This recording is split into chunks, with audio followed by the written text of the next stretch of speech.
Mawala man siya sa Pilipinas, ang diwa at ang ugat na ipinanday ng isang liderato ng Rodrigo Roa Duterte bilang tinatawag na nga ng iba na kung mayroong Marxismo, Leninismo at Maoismo ang mga komunistang grupo, bakit hindi pwedeng magkaroon ng Dutertismo bilang tunay na sandigan ng good governance?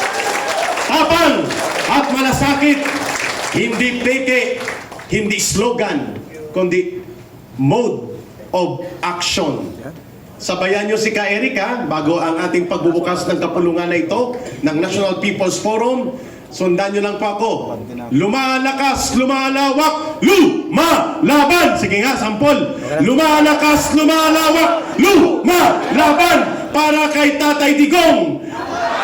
Yun ang dugtong niya. Lumalakas, lumalawak, lumalaban para kay Tatay Digong, para kay Inday Sara at para sa bansang Pilipinas. Para buhay na buhay ang ating pagtitipon na ito. Sundan nyo si Ka Erika. Lumalakas, lumalawak, lumalaban para kay Tatay Digong, para kay Inday Sara at para sa bansang Pilipinas. Sabay-sabay. Parang inaantok man kayo. Huwag na i-serve ang pansit. Sabaw na lang. Hanggang alas 5. Sabaw. Okay, sabay-sabay ha. Lumalakas, lumalawak, lumalaban para kay Tatay Digong, para kay Inday Sara at para sa bansang Pilipinas. Masigabong na pagpalakpak. Everybody, please remain standing.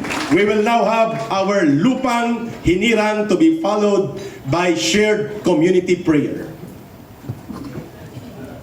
Mga kababayan, ang pambansang awit ng Pilipinas.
Please let us remain standing for the shared community prayer. Let us hear from our Christian brothers and sisters.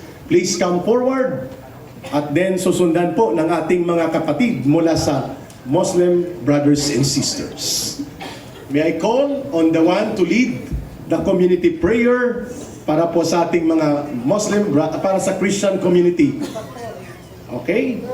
Nandiyan na ba si Pastor?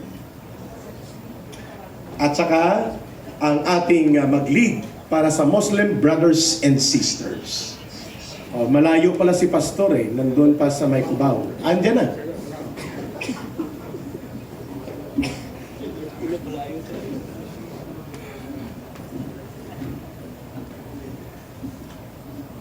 Heavenly Father, thank you so much for the wonderful day that you have given to us.